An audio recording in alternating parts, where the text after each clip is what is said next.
MC Solaris presents Rhyker's Key by MC Solaris. Narrated by Jarman Day.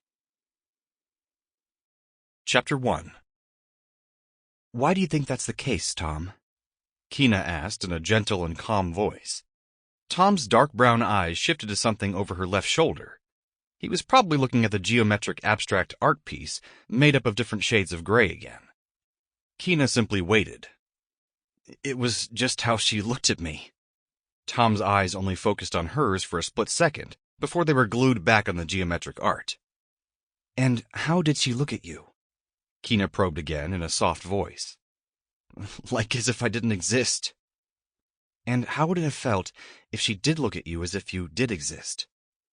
Tom's blue jeans, worn out at the knees, and clean white t-shirt were soundless as he fidgeted in his seat a little.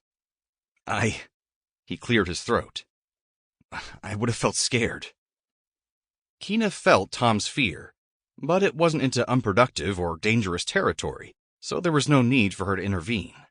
Instead, she asked, What could have been one thing that might have helped you move toward your goal of complimenting this female when you felt scared? Tom's eyes were back on the art piece over her shoulder. Keena felt Tom's fear subside somewhat as he was more focused on something other than the fear itself. Getting curious? He answered after a moment. And what would getting curious look like? I could focus on something specific about her. What could you have focused on about her? The pastry she was eating? He asked, slightly unsure. So, by getting curious and focusing on something specific about her, the pastry she was eating, for example, then that could have been one thing that might have helped you move toward your goal of complimenting her. Do I understand that right? A faint line appeared in his russet skin between his dark brows as he considered what she said. Somehow, after hearing it out loud in those words, he understood. It seemed so simple and obvious to him. Yes, he spoke confidently. So, let's say you're focusing on the pastry. What could be one possible next step? There was a pregnant pause. I could ask her where she got the pastry?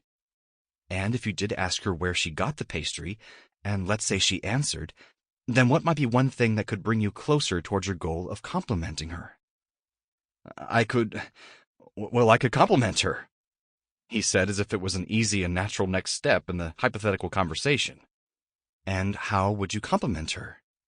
He was back to staring over her shoulder, and he ran his hand through his short, dark brown hair. She felt a slight rise in his anxiety. Sample complete. Ready to continue?